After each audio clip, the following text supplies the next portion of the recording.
So, mao niya mong kuha ganihang buntag sa pingwit. So, ako siyang gihimo og buwad. So, ang pagbuhat di og buwad, guys, kita na ako sa YouTube. Una is imo siyang butangag ice. Pagkahuman butangan mo og asin, niya butangan sa nimong isda. Wala siya imo siya i-layer. Pag human mo sa isda, butangan na sa nimo siya ice, butangan mo og asin, niya isda na sad. So, mao ni siya karon daghan kay siya. Kay siya. Yang akong ice sa pinakaibabaw, guys, kaya ako bugyan na siyang dungaga. Naghimo pa kog ice.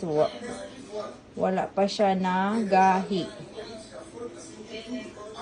So, daghan siya. So, dili kay daghan akong gibutang nga asin kay para dili kay siya tantong parat.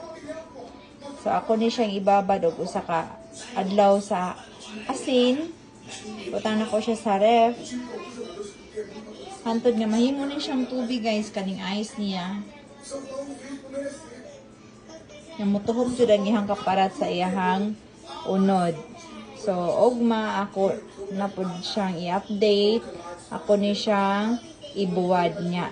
Tama kay karon diri sa Japan, init kayo dali kay ni siya mahimong buwad.